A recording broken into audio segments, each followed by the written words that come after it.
able to negotiate it, but Dungey not able to take advantage of that mistake by Barcia. He's still in the number 3 spot.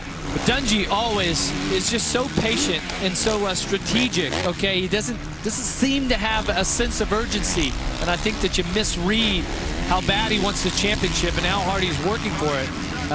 But you can definitely see a difference. Whereas the beginning of the race, the first 2 laps, Villopoto, he was a madman, passing riders instantly, not waiting. Dungey settling into a pace, taking his time. The problem is that Villopoto not only is out front, but he's out front setting the fastest lap times. So it's really hard to catch the guy when he's doing that. Villopoto turned to 2:07. Barcia and Dungey at 2:10. So now Dungey already 12 seconds behind the leader. Tina, what do you have down there trackside? Well, you guys are talking about the fast lap times of Villopoto, and I talked to Mike Fisher, who's the team manager over at Kawasaki, about why the change of bike so late in the game, and he said, it's this simple, it's a better bike.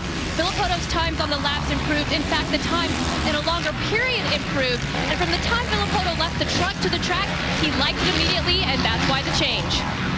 Yeah, and I mentioned earlier that I thought that Kawasaki took a risk, and the risk is using a new bike with very little time on it. They obviously are very confident in this machine, because only one time that I can remember when Grant Langston was on that Yamaha, they put him on a new bike, the next year's bike, before the previous year was over. Kawasaki is obviously confident with what they've done. Jake Weimer is having the best day of the season. Okay, to me, he looks more confident. And Villopoto, well, he's out front, won the first one. He's led the most laps today. He's led the most laps this year. So a lot of good stuff happening for that Monster Energy Kawasaki team. Yeah, Chad Reed doesn't want to hear anything about that. He's on the red bike, the Honda, and he just wants to get around Weimer. He would like to be up there battling Weimer's teammate Villopoto for the lead, but it has not come together for the 29-year-old from Australia today. But here he goes to the inside on Weimer. This line's good, too. If he can double over, it's going to be a drag race to the top of the hill. Reed's going to have the inside of the next corner. Will he push Weimer all the way wide? No. This allows Weimer to get back on it. Downhill we go. Oh, and Weimer gets out in the soft side. Oh, Reed goes down. Unbelievable. Reed had the pass made and goes down. He's going to get passed also by the number 10 of Brayton. There goes Metcalf. And that's the kind of day it has been for Chad Reed. Unbelievable. Championship points just slipping through his fingers with that. He had the pass complete. Take us through this. Yeah, watch. He gets down here, gets in pretty clean, and rut kind of breaks away right in this area here, and rear wheel kind of skips over, and you can see the riders actually, the whole line changed right then by Reed blowing that berm out. And meanwhile, smooth sailing for Ryan Villopoto, who continues to set fast, smooth laps on a very, very rough racetrack. About an hour away from Syracuse University. So if you want to come up here next year, plenty of great things to see. Not only the Carrier Dome, but the entire campus grounds. Cooperstown, New York, not too far from here either. Come see us next year.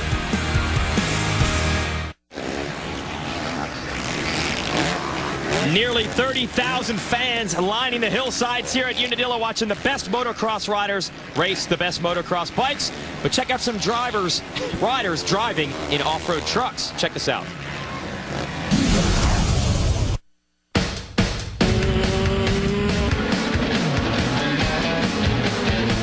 All right, we're here at Lucas Oil Short Course Off-Road Race.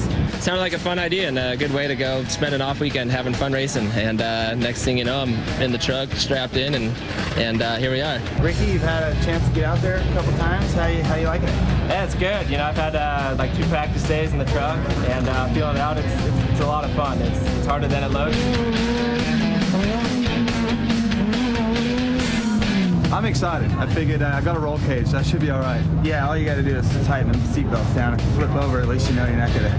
Well, one thing you do need to know is this paperwork to have you sign is you're liable for the damages. So it could get expensive if you get too sketchy.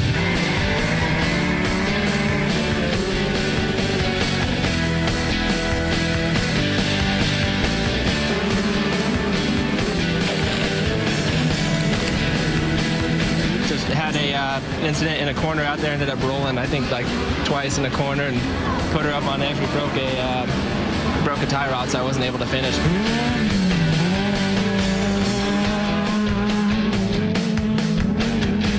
It's all all fun. It's all racing. It's you know, I'm a competitive person, so no matter what it is, enduro cross, you know, trucks, it's all fun for me.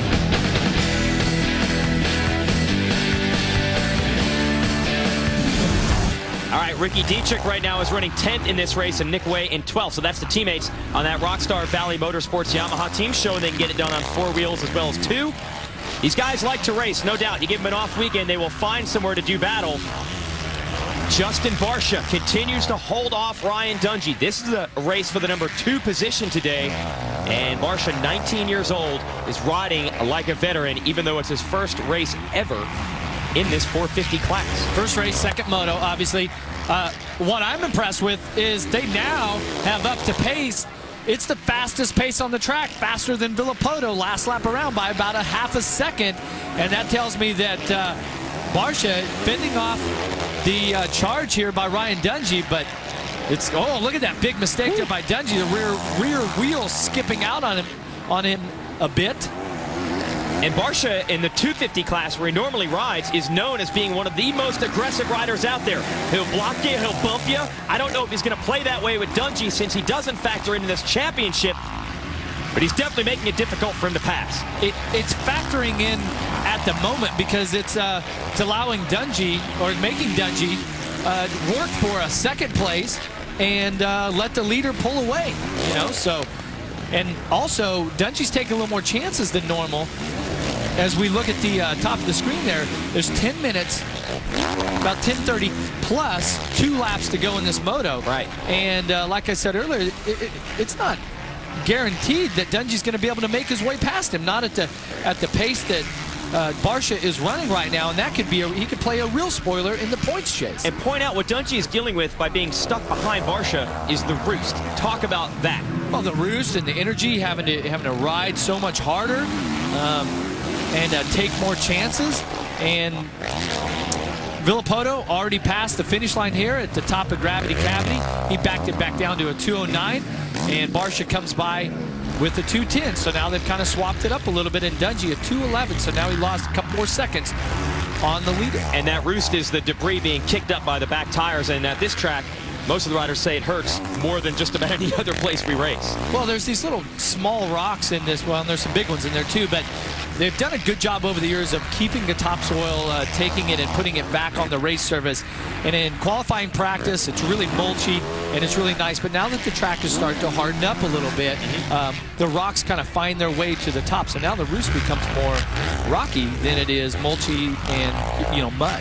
I mean, it hurts more. Oh, yeah. And the guy feeling it right now is the number 10 of Justin Brayton. He is close to the back of the 32 of Jake Weimer. This is a battle for 5th, and not too far behind them is the number 24 of Brett Metcalf, and they are all in front of Chad Reed, who went down. He was leading this group. He crashed. The 3 of them got by Reed. So basically a 4-rider duel for the number 5 position.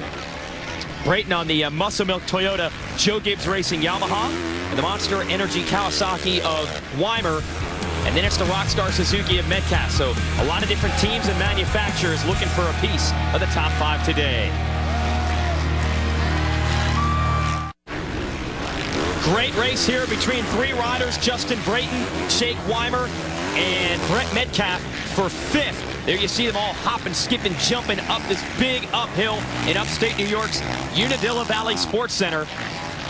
Weimer here putting in one of his best rides of the year, but he did lose a spot to Brayton while we are away at break. Take us through this one, Jeff. Here, Brayton following Weimer in, and it's Weimer's mistake here exiting the turn as he misses his line, gets a little high side, so he's not able to double cleanly up on that little step-up double. Brayton hits it perfectly, just puts the power to the ground, makes the pass. All right, so you got the Yamaha of Brayton in front of the Kawasaki of Weimer, and now the Suzuki of Metcalf. Oh, and Brayton has gone down, and all that work he put in to get to 5th, he's just throwing it away, and Chad Reed says thank you very much. Remember, Reed crashed there earlier in the photo. Yeah, same spot. It looks like Brayton there, his clutch lever, which is on the left side of the handlebars, the bracket it's been bent up, so he's trying to hammer that back down and put his clutch lever position in the right spot. Hey folks, be sure to check out AllyMotoshop.com. That's your home for official series and rider merchandise for AMA Pro Motocross. They carry rider t-shirts from the likes of Trey Kennard, that man right there, Chad Reed, Ryan Dungey, Andrew Short, and your race leader Ryan Villapoto, amongst others, and a lot of other great motocross products. So if you want to get to the track and get ready, go to the AllyMotoshop.com. Chad Reed will gladly take the gift position from Justin Brayton, but at the beginning of the year it seemed like Reed was always able to rebound when he needed to. Unfortunately today here at Unadilla he's not been able to do it. You see, he would not even be in the top 5 in overall points for the day right now. So Reed, it's getting into desperation time. He can ill afford to lose much more ground in the championship to the likes of Villapoto and Dungey. Yeah, and Reed came into the day 9 points off the lead, and at one point he had close to a 20-point lead. Metcalf has caught up to Weimer again. So now it's a battle for 5th after we've lost Brayton from this train. Metcalf is a veteran out of Australia. Actually finished 2nd in this series last year to Dungey. Struggled a bit through the first half of the year, but he has been riding strong in the latter stages of 2011. And Weimer knows it because everywhere he goes, Metcalf is right there applying the pressure. Boy, relentless at this point, and Weimer just taking the roost off the back, or Metcalf taking the roost off the back of Weimer's bike. And you can see he's really looking around, trying to find some new lines as the track is really rutted up. It gets bumps in it, it gets ruts in it, and it makes it hard. Whoa, Just they come get together, and they both go down. I believe that was incidental contact, and Reed may pick up more positions. He does. So Chad Reed got what he was looking for. Who's going to get up first? Looks like Metcalf has a little problem. Oh, there's more hay bales down. Brayton missed the line because Weimer was there, so Brayton might get the 2 positions back that he lost when he crashed. What a race here. And it looked like to me that Metcalf, he fell on the right side of the bike and that there was an issue with the throttle. Now, normally if it falls in hard, it pushes the throttle housing and all that in, and the throttle will stick. So it looked like he was hammering on his bike a lot like Brayton was, trying to bend the clutch lever back into the right area. Jeff, those riders in that battle, Reed, Brayton, Weimer, Metcalf have all crashed. These two riders are putting in solid rides. No crashes for them. The positions haven't changed either. It's still Barcia and Dungey. Take us through this Metcalf and Weimer battle. Yeah, Weimer goes to square it up, and the rear tire squirts out just a little bit off the top of the berm, and Metcalf was just going to kind of roll next to him through the berm, through that turn, and small mistake. I do believe that it was, incidental. Unbelievable. So Reed's going to pick up a few spots. Dungey unable to pick up this one spot. He has been behind Barcia the whole way, and we got to give credit to the 19-year-old Justin Barcia in his first race in motocross on a big 450 is riding amongst the best in the world and doing a great job of it.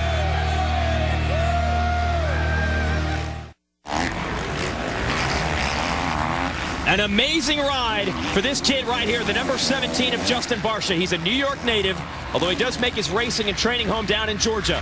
The Honda team called him up from the 250 class to the premier 450 division for this race because everyone else on the team was out with injuries. And he has ridden a spectacular race. He is in 2nd place and is holding off the defending champion, Ryan Dungey. Yeah, fantastic ride for Barcia, but this thing's been like a slinky. It's been back and forth. Just when Barcia stretches it out, it closes back up, and Dungey looked like he was at the point where he's going to make a pass, and then he tries some new lines. The ruts here at Unadilla have got the best of him, and he made another mistake. You can see he's a few bike links off the pace now.